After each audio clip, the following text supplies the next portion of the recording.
Penyekatan pembatasan angkutan bus serta minibus antar provinsi dan transportasi dalam provinsi berimbas pendapatan supir dan pekerja angkutan di Kabupaten Aceh Tamiang. Momen Lebaran biasanya membawa berkah bagi mereka akibat meningkatnya penumpang arus mudik. Kini mereka hanya pasrah di terminal akibat sepinya aktivitas mudik. Penyekatan pembatasan angkutan bus serta minibus antar provinsi dan transportasi dalam provinsi berimbas pendapatan supir dan pekerja angkutan di Kabupaten Aceh Tamiang. Penyekatan dan pembatasan transportasi angkutan penumpang antar dan dalam provinsi memupuskan harapan para supir.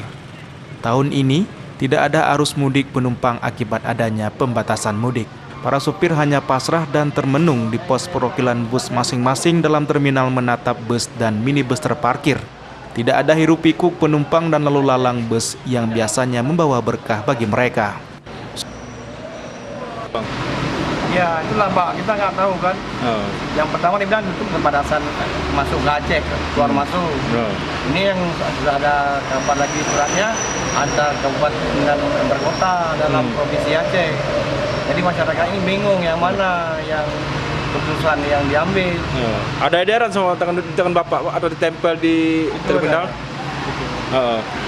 Oke Pak. Itu sana Pak. Ya. Terus gimana dampaknya terhadap ekonomi Pak? Ini serba yang tidak menentu lah kadang kami kayak gini kan. Karena peraturan tidak apa kan.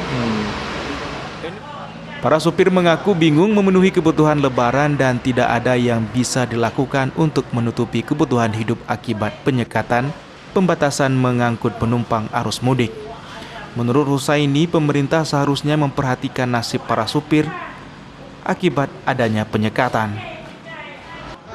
Bis kemarin itu turunlah penumpang, nggak tahu datang ini nih motor kosong, ngangkat barangnya, tugas sudah kita turun gitu ya, dan kita bawa ke kantor, akhirnya nggak jadi turunin lagi, balik lagi dia masyarakatnya pulang.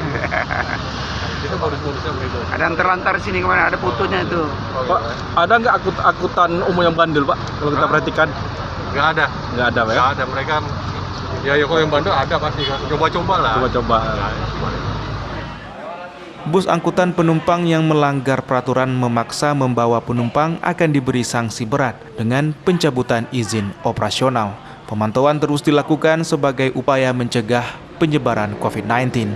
Sejak tanggal 6 Mei hingga sekarang, ratusan kendaraan angkutan penumpang serta penumpang yang tidak memiliki surat bebas COVID-19 atau surat antigen diperintahkan balik arah.